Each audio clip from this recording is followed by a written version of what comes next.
오늘 참 복된 날입니다.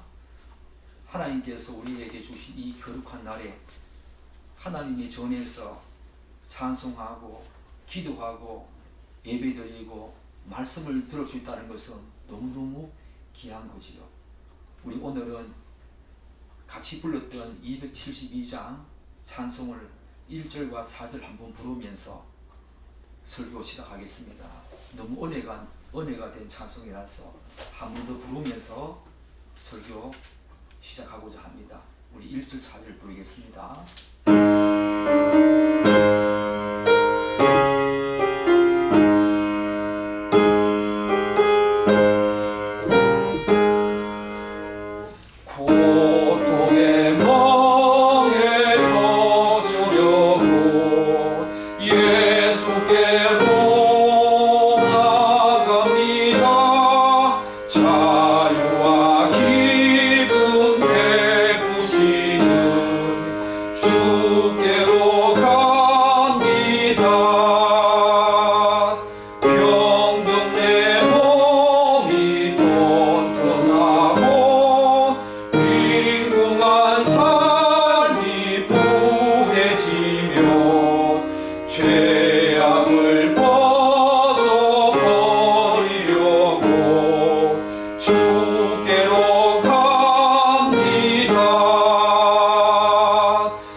우리의 목적은 이 땅이 아닙니다.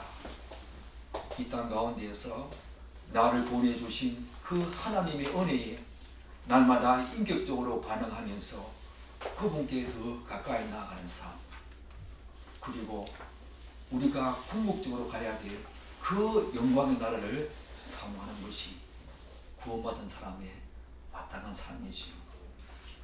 우리는 지난주에 하나님의 그 놀라운 섭리와 계획하신 도우심으로 말미암아 바벨론에서 예루살렘으로 올라오게 된 에스라가 하나님을 찬양하는 장면을 보았습니다. 이제 에스라는 자신과 함께 예루살렘으로 돌아온 백성들의 명단을 오늘 8장 1절부터 15절까지 길게 기술하기 시작합니다. 우리 8장 1절과 2절만 한번 읽어보겠습니다. 읽겠습니다. 아닥사스다 왕이 있을 때에 나와 함께 바벨론에서 족장들과 그들의 계보는 이러하니라. 비느하스 자손 중에서는 게르솜이요 이다말 자손 중에서는 다니엘이요 다윗 자손 중에서는 하투스요. 에스라는 가장 먼저 제사장 자손 비느하스와 이다말 자손들을 언급한 후에 그 다음에 다윗 왕가의 명단을 기술합니다. 비느하스는 아론의 셋째 아들이지요. 그리고 이다말은 아론의 넷째 아들이었습니다. 우리가 잘 알다시피 1차 기한자들의 명단에서도 제사장이 가장 먼저 언급되지요. 여기에서도 우리는 에스라의 의도를 읽을 수가 있다는 것입니다. 에스라는 기한자 명단에 가장 먼저 제사장 자손을 먼저 언급함으로써 그의 귀한 목적이 제사장을 중심으로 한 하나님의 성전을 회복하는 것이 그의 귀한 목적이다 라고 하는 것을 우리에게 다시 한 번 더 알려주고 있다는 것입니다. 그리고 3절과 이 14절 이 긴 절에서는 12명의 평민 곧 평신도 자손들의 명단을 기술하고 있습니다. 우리가 다 읽지는 않겠지만 이 12명의 평신도 자손들은 바로 이스라엘 12지파를 의미하지요. 이스라엘의 12지파를 상징한다는 것입니다. 바로 언약 백성들을 상징한다는 것입니다. 그런데 우리가 함께 읽었듯이 3절과 14절의 명단 기술에서 가장 특징적인 것을 하나 발견할 수가 있습니다. 각 절마다 무엇이 지금 계속 반복되고 있습니까? 바로 평신도 자손의 대표자 이름 뒤에 모두 그와 함께 라고 하는 말이 계속 반복되면서 언급되고 있다는 것입니다. 그와 함께, 그와 함께. 사랑하는 여러분, 이런 표현은 1차와 3차 바벨론 기환자 명단에서는 볼 수 없는 장면입니다. 그렇다면 이스라엘은 2차 기환자 명단에 왜 평신도 자손의 대표자 명단 뒤에 그와 함께 한 자가 몇 명이다, 그와 함께 이 말을 계속 반복하고 있을까? 여러분 궁금하지 않습니까? 8장 1절에서도 우리 읽었듯이 아닥사스다 왕이 왕위에 있을 때에 나와 함께 바벨론에서 올라온 족장들과 그의 계보는 이러하다 라고 하면서 에스라는 자기와 함께 올라온 족장들과 그들의 계보를 이렇게 설명하기 시작합니다. 에스라가 이 말을 반복하는 이유가 뭘까? 이 함께한 자들이 얼마나 소중하고 귀한 존재인지를 상기시켜주고 있다는 것입니다. 자신과 함께, 그리고 이스라엘의 12평민 평신도 지도자들과 함께 올라온 그들이 얼마나 귀한지를 바로 상기시켜주고 있다는 것입니다. 나와 함께, 그와 함께. 주의하다시피 2차 귀환자 수는 1차 귀환자 수의 5분의 1도 채 안 되는 적은 수였습니다. 약 9,000명 정도로 추정된다는 것입니다. 그러나 어찌 보면은 이들이 훨씬 더 하나님에 대한 소망과 또한 여호와 신앙이 신실하다고 볼 수가 있습니다. 왜 그럴까요? 이들은 자기 조상들이 포로로 잡혀간 지, 포로로 이 바벨론으로 잡혀온 지 약 150년이 지난 후에 귀환한 자들입니다. 그러므로 이들은 바벨론에서 사온 모든 것, 곧 나름의 입지와 경제적인 부와 사회적인 모든 관계, 그런 것들을 모두 바벨론에 다 남겨두고 오로지 하나님의 성전을 회복하고 새로운 하나님의 언약 공동체를 세우고자 하는 그 하나의 일념으로 이스라엘과 함께 예루살렘으로 올라왔던 것입니다. 이들은 어떻게 그럴 수 있었을까? 1차 기환자 그들은 그래도 바벨론으로 온 지 얼마 되지 않았기 때문에 자기 고향 유대의 땅에 대한 향수가 있었습니다. 거기에 아직까지 자기의 친척과 친족들이 있었습니다. 그리고 무엇보다도 성전을 재건하고자 하는 그런 목표가 있지 않았습니까? 그러나 2차 귀환자는 그렇지 않았습니다. 이미 150년이 지나기 때문에 고향에 대한 향수가, 그리고 친척과 그리고 친지들이 있는 사람들은 다 세상을 떠난 상태였습니다. 그럼에도 불구하고 이들은 올라왔다는 것입니다. 비록 1차 귀환자 수에 비해서 약 5분의 1 정도지만 이들의 그 신실한 믿음을 보십시오. 왜 그렇게 할 수 있었을까? 이들은 이방 땅 바벨론에서의 그 안락하고 평안한 삶보다 약속의 땅에 대한 소망과 여호와 성전에서 그분을 섬기고 예배하는 참 기쁨 및 즐거움을 더 사모했기 때문이라고 추측할 수 있지요. 뿐만 아니라 하나님께서 회복시키시고 그리고 다시 허락하실 새로운 언약 공동체의 그 영광과 복됨이 얼마나 귀한지를 알았기 때문입니다. 사랑하는 여러분, 이러한 하나님의 위대한 사역과 이런 어떤 하나님의 역사에 함께 한다는 것 얼마나 귀합니까? 그래서 지금 에스라는 나와 함께 한 자들이 이러하다. 그리고 모든 대표자 명단 뒤에 그와 함께 한 자가 이렇다라고 하면서 나와 함께, 그와 함께 이런 말을 계속 반복하면서 그들이 얼마나 귀하고 얼마나 소중한지 다시 한 번 더 우리에게 알려주고 있다는 것입니다. 사랑하는 여러분, 여러분들은 저와 함께하는 자들입니다. 제가 꿈꾸고 있는 목회, 제가 꿈꾸고 있는 교회, 그것을 지향하면서 함께하는 여러분들이 얼마나 귀한지 여러분들은 저와 함께하는 자들입니다. 또한 이 방송을 듣고 있는 여러분들은 여러분의 교회 목회자들과 성도들과 함께하는 자들입니다. 그 함께하는 자들이 얼마나 귀한지.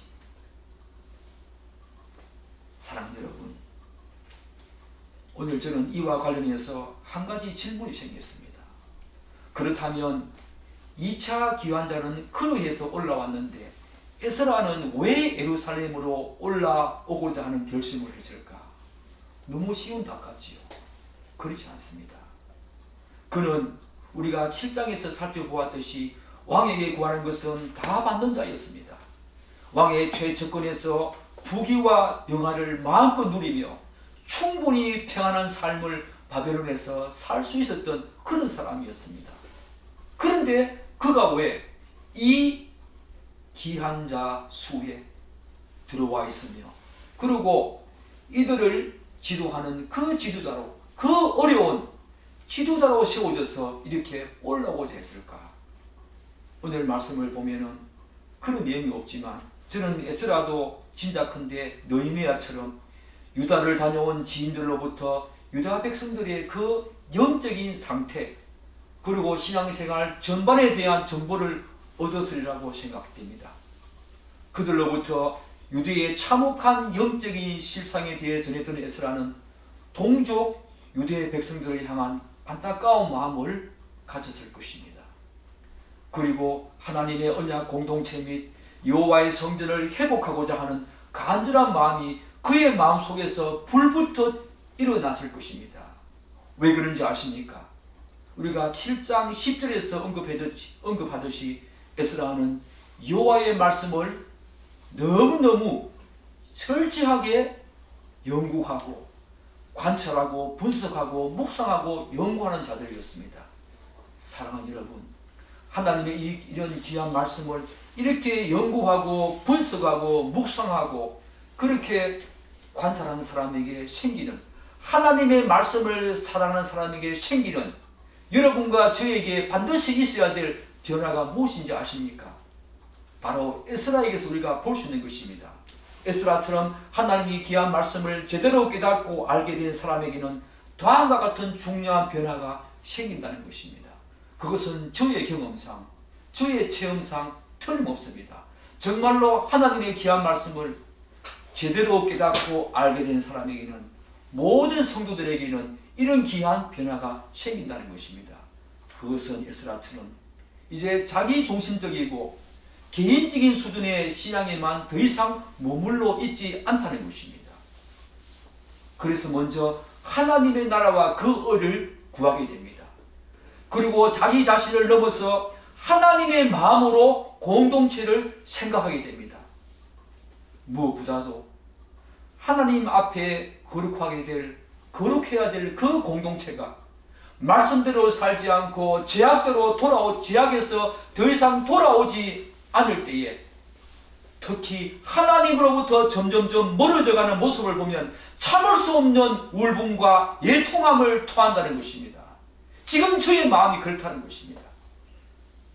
조국교회를 생각하면, 우리 교회를 생각하면, 나 자신을 생각하면, 여러분을 생각하면 이제 더 이상 개인적인 수준의 신앙에 머물러 있지 않다는 것입니다. 공동체를 생각하고 조국교회를 생각하고 세계 곳곳에 세워지고 있는 그런 교회를 생각하면서 신앙생활을 한다는 것입니다. 에스라가 그랬다는 것입니다. 개인적인 수준의 신앙생활에 머물지 않았습니다. 왜요? 하나님의 말씀을 연구하다 보니까 하나님의 마음을 깨닫게 된 것이지요. 그래서 그는 바로 에스라는 그 유대 백성들을 이끌고 바벨론에서 예루살렘으로 올라왔던 것입니다. 예레미야 23장 9절은 이렇게 말하고 있지 않습니까? 바로 하나님의 마음을 아는 선지자의 마음을 한번 보십시오. 선지자들에 대한 말씀이라. 내 마음이 상하며 내 모든 뼈가 떨리며 내가 취한 사람 같으며 포도주에 잡힌 사람 같으니 이는 여호와와 그 거룩한 말씀 때문이라. 하나님의 거룩한 말씀을 알게 되면 백성들을 생각하고 이웃을 생각하고 공동체를 생각하면 내 모든 뼈가 떨리고 내가 취한 사람 같으며 포도주에 잡힌 사람 같다는 것입니다. 특별히 신약성경 빌립보서 2장 13절은 이렇게 말하고 있지 않습니까? 너희 안에서 행하시는 이는 하나님이시니 자기의 기쁘신 뜻을 위하여 너희에게 소원을 두고 행하시게 하시나니, 하나님의 말씀으로 바로 그런 소원을 두고 행한다는 것입니다. 하나님은 에스라에게 자신의 말씀을 주셔서 그 에스라로 하여금 유다 백성들을 이끌고 가서 다시 한 번 더 재건된 그 성전에서 참된 하나님의 성전을 회복하고자 하는 바른 신약, 바른 신앙, 바른 그런 삶을 회복하고자 하는 그 마음을 에스라에게 주었기 때문에 에스라는 불붙는 마음으로 공동체를 생각하고 이스라엘을 생각하는 그 불붙는 마음으로 2차 기한자를 이끌고 바로 예루살렘으로 올라왔다는 것입니다. 이런 이유 때문에 올라왔다는 것입니다. 사랑하는 여러분, 성전은 이미 재건되었지만 예배와 삶이 무너진 동족 이스라엘이 하나님의 말씀대로 살지 않고 주변국들의 비웃음거리가 되는 안타까운 현실을 에스라는 더 이상 볼 수 없었습니다. 예통해하는 마음을 가질 수밖에 없었다는 것이요. 하나님의 영광을 가리는 그들의 삶을 보고 예통하고 안타까운 마음을 가질 수밖에 없었다는 것입니다. 사랑하는 여러분, 이러한 현실 속에서 자신만 하나님을 잘 믿고 복받으면 된다는 식의 자기 유익만을 추구하는, 다시 말씀드려서 개인적인 신앙생활에 만족한다면 그것이 과연 올바른 신앙이겠습니까? 여러분들은 어떻습니까? 오늘날의 이 조국교회의 현실을 바라보면서 어떤 생각을 하십니까? 에스라와 같은 그런 생각을 하십니까? 내 개인적인 수준의 신앙생활에 더 이상 머물러 있지 아니하고 내 개인적인 수준에 예수 잘 믿고 내만 복받으면 된다, 우리 가정만 복받으면 된다, 우리 교회만 잘 되면 된다, 그런 식의 개인적인 수준의 신앙생활에 머물러 있지 아니하고 조국교회를 생각하면 눈물이 나고 애통하며 안타까움이 여러분 마음속에 불붙듯 일어납니까? 그것이 바로 참된 신앙이지요. 그것이 바로 하나님이 원하시는 참된 신앙인 것입니다. 자기 자신 신앙 하나 제대로 간수하지 못하고 혹시 여러분은 여전히 죄악 가운데에서 머무르지 있지 않습니까? 하나님과의 그 인격적인 관계성 속에 들어가지 못하고 점점 멀어지고 있지 않습니까? 하나님의 말씀을 들어도 무감각에 지고 있지 않습니까? 하나님의 말씀을 들었을 때에 예민해지십시오. 다윗처럼 예민해지십시오. 죄악을 돌이키고 회개하십시오. 하나님과 바른 관계성 속으로 들어가십시오. 하나님의 마음을 아십시오. 우리는 그저 개인적인 수준의 신앙생활에서 만족하면 절대로 안 됩니다. 우리 교회는 절대로 그러하면 안 됩니다. 그것은 제가 지향하는 목회 방향이 아닌 것입니다. 한편 자신과 함께 예루살렘으로 올라온 이스라엘 자손의 명단을 3절부터 14절까지 쭉 기술한 에스라는 이제 본격적으로 그 여정을 15절부터 20절 사이에서 그 여정을 출발 당시부터 자세하게 설명하기 시작합니다. 우리 8장 15절을 함께 읽겠습니다. 내가 무리를 아와로 흐르는 강가에 모으고 거기서 3일 동안 장막에 머물며 백성과 제사장들을 살핀즉 그 중에 레위 자손이 한 사람도 없는지라. 에스라는 예루살렘으로 출발하기 전 무리들을 아와로 흐르는 강가에 모아서 3일 동안 머물면서 인구조사를 하기 시작했습니다. 그리고 이 인구조사하면서 3일 동안 머물면서 그들의 여정에 대한 여러 가지 계획과 준비를 했겠지요. 누가 앞에 서고 누가 뒤에 서며 군사는 어떻게 배치하고 어디에 머물며 등등 수많은 세밀한 계획들을 아마 세웠을 것입니다. 여기에서 우리는 에스라의 치밀한 계획과 철저한 준비성을 다시 한 번 더 확인할 수가 있지요. 우리는 흔히 지나치게 믿음을 강조한 나머지 믿음만 있으면, 그리고 믿음으로 기도하기만 하면 하나님께서 우리의 모든 문제를 해결해 주신다는 그릇된 믿음주의의 오류에 빠지는 경우가 종종 있다는 것입니다. 사실 우리는 에스라에게서도 이러한 믿음주의의 일면을 어느 정도 엿볼 수 있습니다. 오늘 읽지는 않았지만 우리 8장 22절 함께 읽겠습니다. 22절입니다. 이는 우리가 전에 왕에게 아뢰기를 우리 하나님의 손은 자기를 찾는 모든 자에게 선을 베푸시고 자기를 배반하는 모든 자에게는 권능과 진노를 내리신다 하였으므로 길에서 적군을 막고 우리를 도울 보병과 마병을 왕에게 구하기를 부끄러워하였습니다. 에스라는 일전에 아닥사스다 왕에게 하나님은 자기를 찾는 모든 자에게 선을 베푸시는 분이라고 말한 적이 있었습니다. 그래서 그는 예루살렘으로 출발하기 전에 자신과 일행을 도울 보병과 마병 그것들을 왕에게 구하기를 부끄러워하면서 구하지 않았다는 것입니다. 그래서 우리가 다음 주에 보겠지만 그 여정이 그렇게 어려웠던 이유는 이들을 구할, 이들을 보호할, 이들을 도울 마병과 보병이 없었다는 것입니다. 충분히 왕에게 구했다면 그는 왕에게 구한 모든 것들은 다 받는 자이기 때문에 충분히 아닥사스다 왕은 흔쾌히 지원했을 것입니다. 그러나 에스라는 그 먼 여정을 오로지 하나님의 선한 손을 의지하면서 그분이 자신과 그 여정을 반드시 지켜주시고 보호해 주실 것이라고 하는 강한 믿음과 확신을 가지고 지금 나아가고 있습니다. 그럼에도 불구하고 오늘 본문을 보면 에스라는 3일 동안 인구조사를 하면서 이스라엘 자손들의 동태와 그리고 그들의 동참 여부를 면밀히 살피기 시작한다는 거지요. 치밀한 준비를 한다는 것입니다.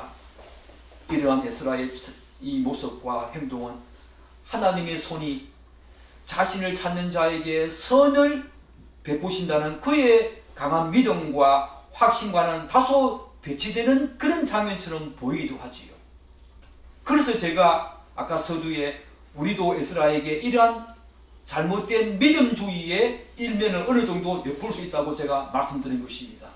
그렇지만 에스라는 그릇된 믿음주의가 아니었습니다. 그는 하나님에 대한 그런 믿음과 확신이 있었지만 오늘 우리가 15절에서 읽었듯이 철저한 준비와 그리고 치밀한 계획을 세운다는 겁니다.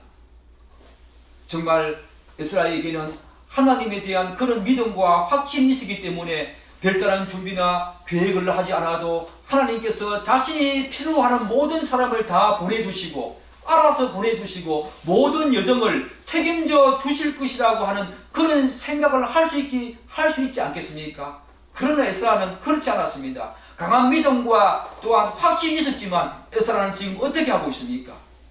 그는 철저한 계획과 준비를 통해서 자신이 할 수 있는 모든 노력들을 다 하고 있다는 것입니다.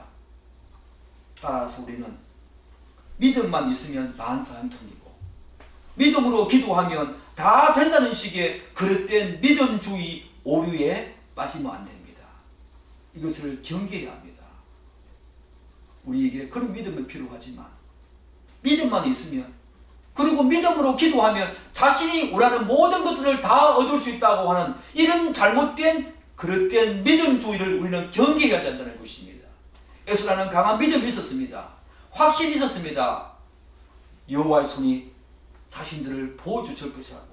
그래서 아닥사스다 왕에게 자신들을 돕고 보호해줄 마병과 보병도 구하지 않았습니다. 하나님이 인도해 주실 것이라고 하는 강한 믿음과 확신이 있었다는 것입니다. 그럼에도 불구하고 오늘 3일 동안 아와로 흐르는 그 강가에서 에스라가 얼마나 치밀한 계획과 철저한 준비를 하는지 보십시오. 이게 바로 믿음이지요. 성경이 말하는 믿음은 믿고 기도하기만 하면은 하나님께서 다 알아서 하시기 때문에 자신은 그냥 손 놓고 그 역사만 바라보는, 손을 놓고 그 역사만 바라보는 그런 것이 성경이 말하는 믿음이 아니라는 것입니다. 오히려 그분의 지식과 지혜를 끊임없이 구하고 자신이 할 수 있는 최선의 방법과 노력을 다하는 가운데 그분께 그의 주권을 인정해 드리고 그 과정과 결과를 그분께 다 의탁하고 맡기는 것이 바로 성경이 말하는 믿음이지요. 내가 할 수 있는 모든 노력과 또한 모든 최선의 준비를 다하는 상태에서 그 주권을 그분께 인정해 드리고 그 과정과 결과를 그분께 의탁하고 맡기는 것이 바로 성경이 말하는 믿음이지요. 그런데 오늘 이런 에스라의 철저한 준비, 그런 과정을 거치면서 한 가지 에스라에게 문제가 생겼습니다. 그게 뭡니까? 안타깝게도 레위 자손이 한 사람도 없었다는 것입니다. 그런데 오늘 16절부터 20절 사이에 보면 에스라는 그 레위 자손을 데리고 가기 위해서 온갖 수고를 하게 되지요. 에스라는 왜 레위 자손을 굳이 찾고자 했을까? 굳이 데리고 가고 싶어 했을까? 사랑하는 여러분, 레위인들은 이 에스라에게 정말 중요한 그런 존재였습니다.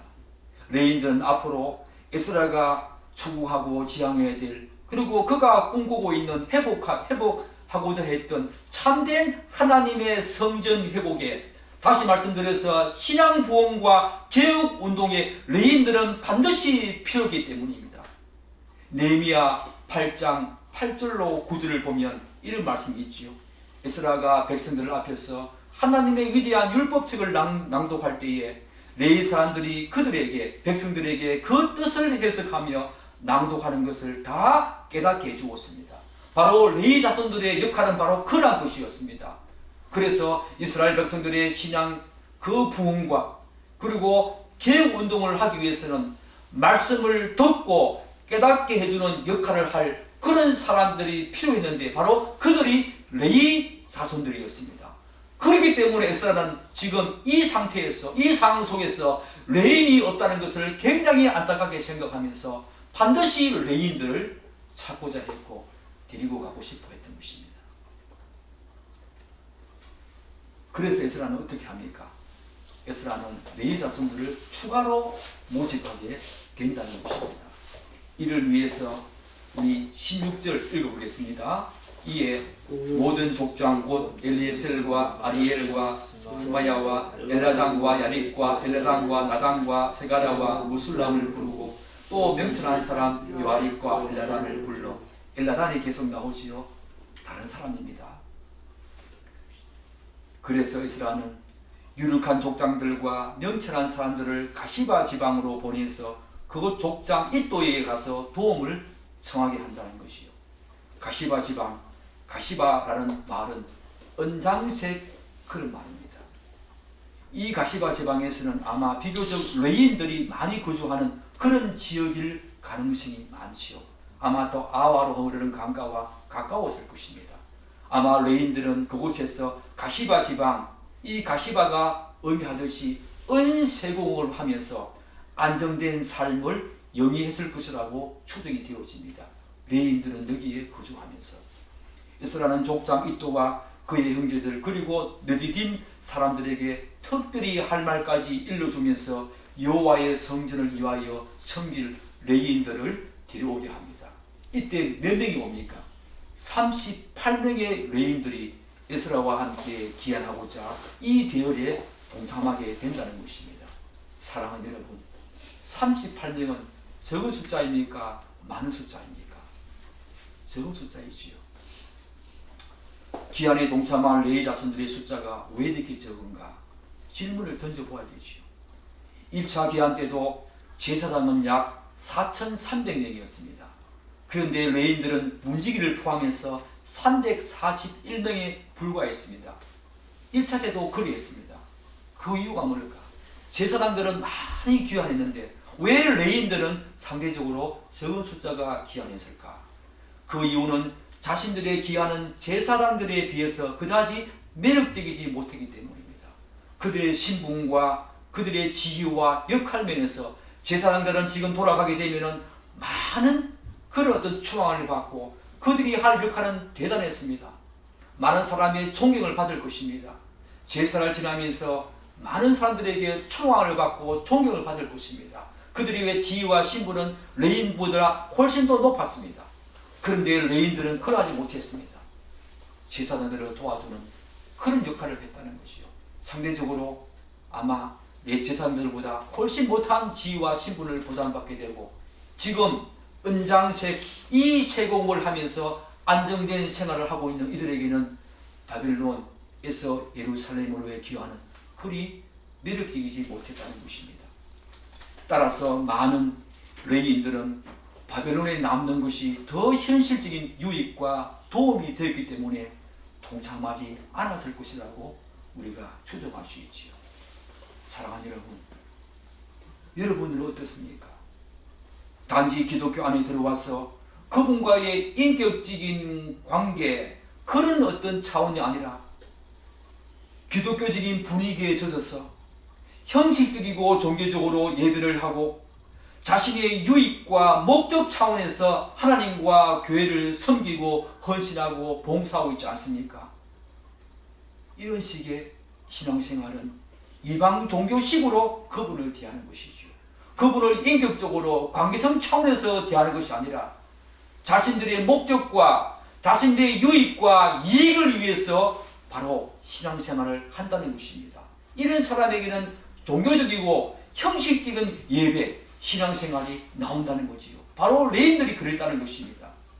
자신들의 유익이 안 되니까, 자신들의 유익을 위해서, 자신들의 이익 차원에서, 목적 차원에서 그렇게 신앙생활을 하다 보니까 비록 성전에서 제사장들보다 훨씬 못한 지위와 신분을 보장받고 그들을 섬겨서 여호와의 성전에서 봉사하고 헌신해야 하지만 그럼에도 불구하고 그들은 올라와야 한다는 것입니다. 오로지 자신의 유익과 이익 차원에서 목적을 추구하기 위해서 신앙생활을 하다 보니까 예루살렘으로 올라오지 못했다는 것입니다. 사랑하는 여러분, 여러분들은 혹시 레위인과 같은 방식으로 예배드리고 신앙생활을 하고 있지 않습니까? 아니면 정말로 하나님의 은혜와 그 사랑 차원에서 그분의 관계성 차원에서 나를 구원해 주시기 위해서 아들 하나님을 이 땅에 보내주신 하나님의 그 위대한 사랑과 나를 위해서 십자가에서 직접 아가파오 사랑, 자기 희생적인 사랑을 통해서 자신의 몸을 갈기갈기 찢으시고 피와 물까지 다 흘려주신 그 놀라운 예수 그리스도 그분의 은혜에 감격해서 여러분들은 신앙생활을 하시고 예배드리시고 헌신하고 봉사하며 그분을 섬기고 있습니까? 바로 이렇게 섬기는 것이 인격적인 차원에서 그분을 섬기는 것이요. 바로 몸과 마음과 뜻과 목숨을 다해서 하나님을 섬기는 것이 바로 이런 차원에서 섬기는 것이요. 이러한 맥락에서 비록 적은 숫자이지만 3일 내에 귀환 여부를 결정해야 하는 그런 급박한 상황에서 귀환을 결정한 레위 자손들의 믿음은 정말 대단하다고 우리가 볼 수 있지요. 비록 적은 숫자였지만 무엇보다도 하나님의 그 부르심에 대한 이들의 반응은 그분의 은혜와 그분의 사랑, 감동, 감화가 아니면 도저히 불가능하지요. 하나님의 부르심에 대한 응답은 하나님의 은혜와 그분의 말씀에 대한 감동, 감화가 아니면 절대로 불가능하다는 것입니다. 그러나 여기서 우리는 분명히 한 가지 알고 넘어가야 합니다. 하나님의 은혜와 사랑은 계속 그리고 무한정으로 주어지지 않는다는 것입니다. 우리의 육체적인 죽음과 동시에 그 모든 것들이 다 끝이 난다는 것입니다. 그래서 고린도후서 6장 1절로 2절은 이렇게 말하고 있지 않습니까? 보라 지금은 은혜 받을 만한 때요, 보라 지금은 구원의 날이로다. 사랑하는 여러분, 여러분이 지금 은혜 받을 때입니다. 지금이 바로 구원의 날이라는 것입니다. 말씀을 들을 때마다 민감하십시오. 여러분의 육체적인 죽음, 그 죽음 이후에는 더 이상 하나님의 은혜와 축복이 더 이상 머물지 않는다는 것입니다. 은혜 받을 만한 때에, 구원의 날에 여러분은 그분을 부르시고 찾으시고 하나님의 귀한 말씀 속으로 들어가십시오. 그분과 깊은 관계성 속으로 들어가십시오. 은혜 받을 때가 있다는 것입니다. 그분의 부르심에 응답하십시오. 그런데 우리는 레위 자손들과 함께 220여 개 느비딘 사람들이 이 대열에 동참했다는 것에 주목해야 합니다. 우리 20절 한번 읽어보겠습니다. 다윗과 방백들이 레위 사람들을 승리하고 준 느비딘 사람 중 성전 일꾼은 220명이었는데 그들은 모두 지명받은 이들이었더라. 이 느비딘, 이 사람들은 레위인들을 도와서 성전에 허드렛 일을 하는 그런 자들이었습니다. 결통적으로는 이스라엘 백성이 아니었습니다. 이들은 기브온 족속이나 혹은 전쟁포로로 잡혀온 이방인들로 추동되는데 주로 성전에서 나무 패는 일과 물 깃는 일을 하면서 정말로 노예나 다름없는 그런 천한 신분으로 여호와의 성전에서 섬겼던 사람이었습니다. 그래서 포로 이전 시대에는 성경에 이들의 이름조차, 느디딤 사람조차 언급되지 않는다고 합니다. 그런데 이들은 바벨론에 계속 있었으면 아마 자유인으로 살아갈 수도 있었을 것입니다. 그럼에도 불구하고 이들은 오늘 하나님의 은혜로 죄로부터 진정한 해방과 자유를 얻은 것 때문에, 그리고 여호와의 성전에서 그분을 섬긴다는 것이 얼마나 복되고 얼마나 귀한 줄을 알았기 때문에 레위인들은 38명밖에 2차 귀한 그 명단에 속하지 않았지만 220명이나 에스라와 함께 동참해서 예루살렘으로 올라갔던 것입니다. 사랑하는 여러분, 왜 그렇습니까? 이들은 하나님을 만났기 때문입니다. 이들은 진정으로 하나님과의 인격, 하나님과의 관계성 차원에서 그분을 섬겼고 하나님을 진정으로 체험하고 만났기 때문에 바로 예루살렘으로 올라올 수 있었다는 것입니다. 하나님을 만난 사람의 고백을 한번 들어보십시오. 시편 84편 10편은 이렇게 말하고 있지 않습니까? 주의 궁정에서의 한날이 다른 곳에서의 첫날보다 나은즉 악인이 장막에 사는 것보다 내 하나님의 성전 문지기로 있는 것이 좋사오니. 바로 느디딤 사람들이었습니다. 여호와의 성전에서 바로 문지기로 사는 것이 좋사오니 다른 곳에서의 첫날보다 주의 궁정에서 사는 한날이 더 귀하다고 고백한 시편 기자처럼 느디딤 사람들은 바로 그런 사람들이었습니다. 사랑하는 여러분, 우리들은 한 곳에 머무르는 그런 신앙이 되어서는 안 된다는 것입니다. 한 곳에 머물지 않고 날마다 돌아가고 하는 우리의 신앙이 그런 신앙이 되기를 축복합니다. 사랑하는 여러분, 우리 교회는 가정교회이기 때문에 그런 경우가 적지만 매년 많은 교회에서 꼭 필요한 사역자, 꼭 필요한 일꾼이 부족해서 애를 먹는 경우를 우리가 많이 보게 됩니다. 왜냐하면 이름이 나고 뭔가 표가 나는 사역에는 많은 사람들이 지원하는데 느디딤 사람처럼 이름도 없이 빛도 없이 하나님을 섬기고 사역을 감당하는 그런 어려운 사역에는 다 회피하고 꺼려한다는 것입니다. 사랑하는 여러분, 기억하십시오. 하나님이 알아주십니다. 느디딤 사람들은 하나님이 알아주실 것입니다. 여러분은 어떻습니까? 어쨌든 이런 적은 수의 레위 자손들이 에스라와 함께 귀환하게 되었음에도 불구하고 에스라는 이 모든 된 일을 어떻게 말하고 있습니까? 하나님의 선한 도우심의 손길로 말하고 있지 않습니까? 인간적인 관점에서 본다면 레위인의 수는 하나님의 도우심의 손길이라고 평가할 수 없는 적은 숫자에 불과했습니다. 그럼에도 불구하고 에스라는 모든 된 일에 대해서 그 결과를 하나님께 감사하고 그분께 영광 돌리고 있다는 것입니다. 하나님의 선한 도우심의 손길을 입어서 이렇게 되었다라고 말하고 있다는 것입니다. 사랑하는 여러분, 교회는 숫자가 아닙니다. 교회는 절대로 숫자로 교회를 평가해서는 안 된다는 것입니다. 오늘 에스라는 비록 38명의 적은 레인 수가 자기의 그 일행에 동참했지만 하나님의 손이 자신을 도와서 이렇게 은혜 가운데에서 레인들을 모아가지고 바벨론에서 유대로 올라오게 되었다라고 하는 이 모든 것에 대해서 하나님께 감사하고 영광 돌리고 있는 이 장면을 보십시오. 숫자가 아닌 것입니다. 정말 신실하게 나와 함께하는 사람, 그와 함께하는 사람, 하나님의 이 위대한 사역에 함께하는 사람, 마음을 다하고 뜻을 다하고 목숨을 다하고 그분을 사랑하며 함께하는 사람이 더 중요하다는 것입니다. 오늘 조국교회는 바로 이런 것이 회복되어야 한다는 것입니다. 사랑하는 여러분, 조국교회가 진정한 부흥을 경험하기 위해서는 에스라와 같은 영적인 지도자가 곳곳에서 많이 일어나야 합니다. 자신의 개인적인 수준의 신앙생활에 자신의 교회에만 머물러 있지 아니하고 조국교회를 생각하면서 조국의 이 안타까운 현실을 생각하면서 자신 마음속에 안타까운 마음과 정말 불붙듯 일어나는 영혼에 대한 구원, 조국교회의 이 현실에 대한 바로 그 사실들을 직시하면서 어찌할고 회개하면서 곳곳에서 하나님의 마음으로 공동체를 생각하고 조국교회를 생각하는 그런 많은 영적인 지도자가, 에스라와 같은 영적인 지도자가 많이 일어나야 한다는 것입니다. 저는 그런 영적인 지도자가 되고 싶습니다. 여러분의 기도 제목 중에 그런 기도 제목이 들어있습니까? 조국교회에 대한 안타까운 현실이 여러분 마음속에 기도의 제목으로 들어가 있습니까?